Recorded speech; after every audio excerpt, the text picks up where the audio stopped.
Hi, Dr. Zakir Naik. My name is Sinto John. I work for RAK Ceramics as a sales executive. I'm a Christian and a strong believer in Jesus Christ as my God. I am well aware that all Muslims do consider Jesus Christ to a high regard as a prophet. My question is regarding the issue on prohibition of pork in Islam. My first question is, do you consider all the words of Jesus and the miracles performed by Jesus as mentioned in the Bible? And if so, let me explain to you one thing. The premise in which Christians believe that pork or no food is prohibited is from the gospel when Jesus says that whatever comes into you goes out of you, but what comes from your heart is what makes a man pure or impure. So if you consider that, then why do you think, and if you consider Jesus as a prophet, then why do you say that pork is prohibited in Islam? And if not, what do you think Jesus meant by when he said that? Before I answer the question, I'd like to welcome the chairman of the Dubai International Holy Quran Award, Mr. Ibrahim Bumala, and also the deputy chairman, Dr. Saeed, for giving us a wonderful opportunity and making us available this hall till so late also, mashallah. I'd like to thank him. And I pray to Almighty God that He gives more opportunity for people of Dubai to hear such lectures, and so that more and more people get hidayah. And inshallah, the thawab of the people accepting Islam will also go to the Dubai International Quran Award, inshallah. To Dr. Ibrahim Bumala and also to Sheikh Muhammad, inshallah. The brother asked the question that, do I believe in the miracles of Jesus Christ mentioned in the Bible? Brother, I believe whatever is mentioned in the Bible, if it matches with the Quran, I believe in it. If it goes against the Quran, I disbelieve in it. If it does not go against, does not match, it is ambiguous. Whatever is matching with the Quran, I believe in it. As far as the second part of the question is concerned, that you say regarding the prohibition of pork, it has been nullified because Jesus Christ, peace be upon him, says, whatever comes in to you goes out, and main thing is from your heart. How does this nullify? You fail to realize that means you are not reading the Bible. Jesus Christ, peace be upon him, said in the Gospel of Matthew, chapter number 5, verse number 17 to 20, it says, think not that I have come to destroy the law of the prophets. I have come not to destroy but to fulfill. I have come not to destroy but to fulfill. Whosoever shall break one jot or tittle from the law, he will be called least in the kingdom of heaven.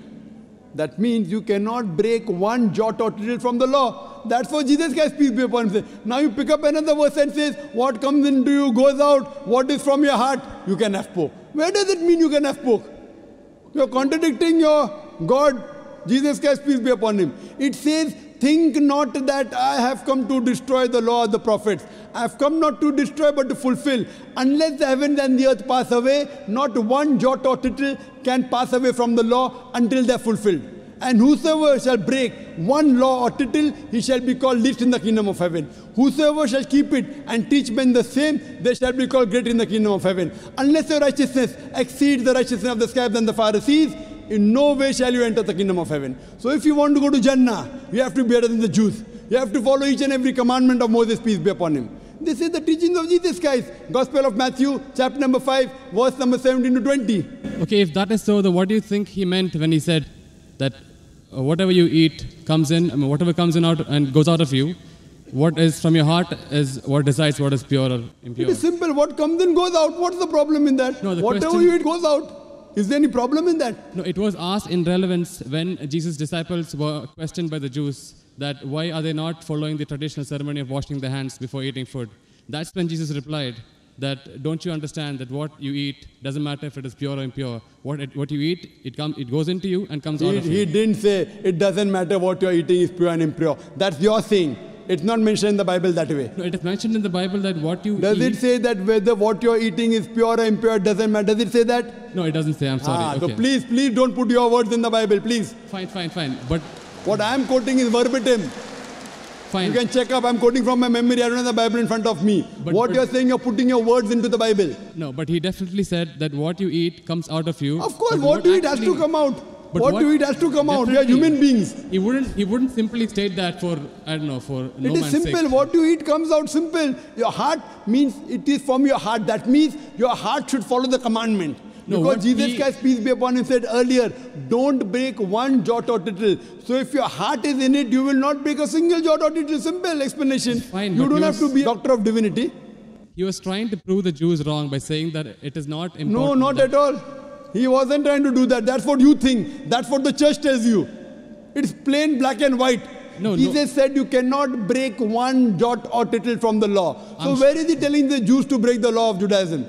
He's not telling that. He is not giving any indication for the Jews to break the laws of Judaism. He is telling them to obey it. It is your understanding of the Bible. Nowhere does the Bible say that. He did think that the Jews were not completely obeying the laws. They had- Correct, I agree with you. They were not completely obeying because they did not believe in the fulfillment of the Messiah. Because the Jewish scripture says there's a Messiah to come. We Muslims, we believe in it. The Jews don't believe. So he was trying to explain to them, I am the Messiah. But that doesn't mean he was trying to break the laws of the Jews. He was trying to fulfill. Think not that I have come to destroy the law of the prophets. I have come not to destroy but to fulfill. Simple. I am asking you, do you have pork, brother? I'm sorry? Do you have pork? Yeah, I mean, occasionally. That means you're not a good Christian. You're not a good Christian. Even occasionally you break one law or a tittle, you shall not go to Jannah. Not Quran says that, Bible says that.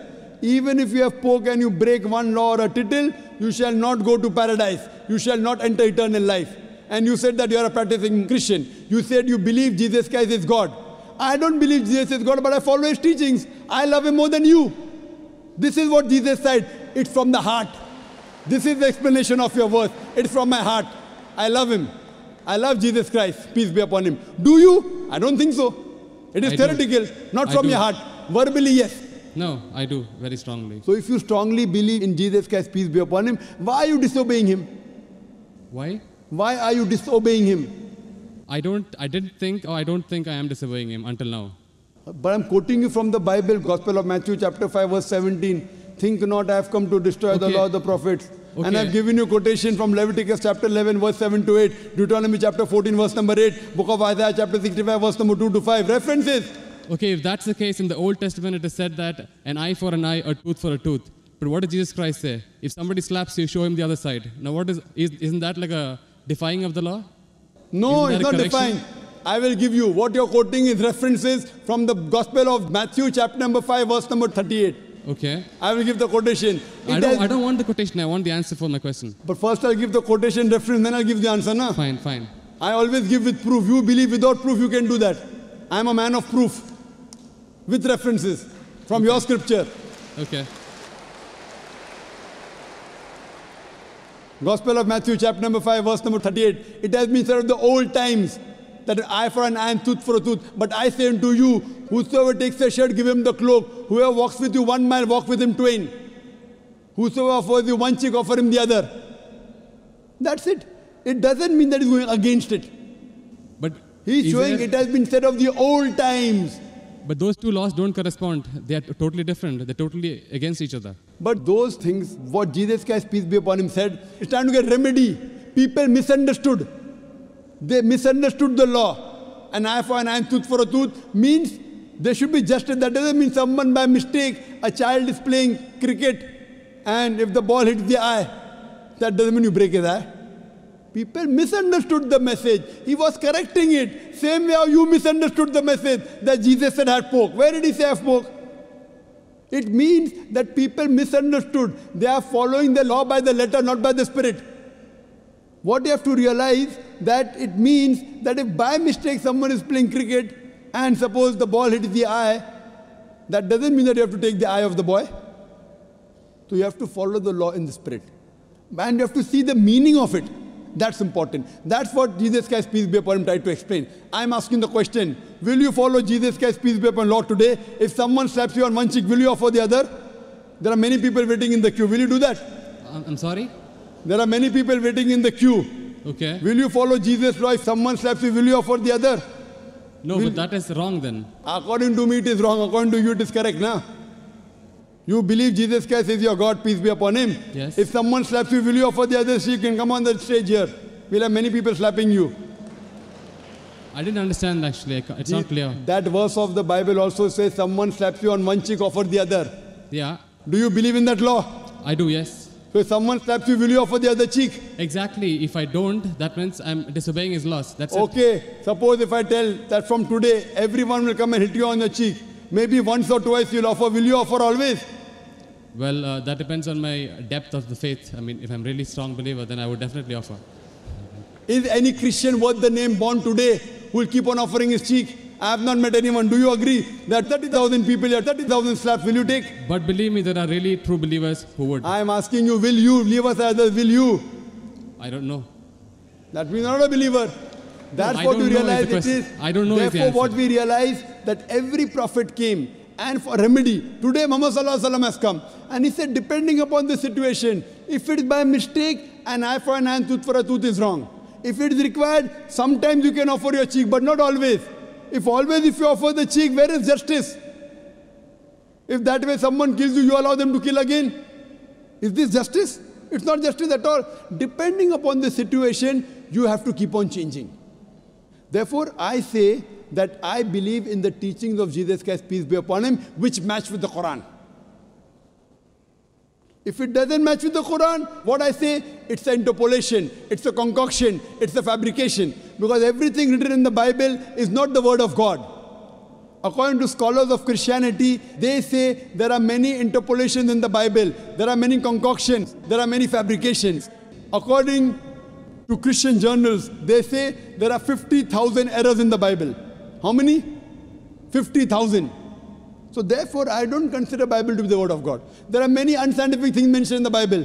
If you read the book of Genesis, I can give a lecture only on the contradictions, on unscientific things. I don't consider word of God. Do you consider Bible to be the word of God? Yes. Okay. Now do in the book of Genesis, chapter number 1. Yes. Verse number 16. It says, Almighty God created two lights. The greater light, the sun, to rule the day, the lesser light, the moon, to rule the night. Bible says the light of the moon is its own light. Do you believe in that? The light of the moon is? Is its own light. Do you believe in that? No. That you don't believe in the Bible. Bible says in the book of Genesis, chapter number 1, verse number 14, Almighty God, He created the earth on the third day, created the sun on the fourth day.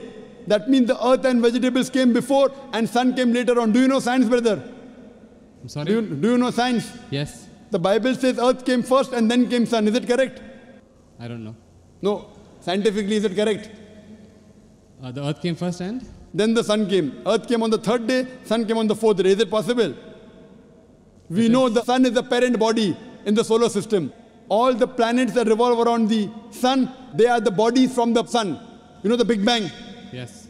So it is created simultaneously. But the Bible says earth on the third day, along with vegetables, sun on the fourth day. How can the vegetables survive without sunlight? Is it possible? If God can make it that way, why not? But do you believe in that?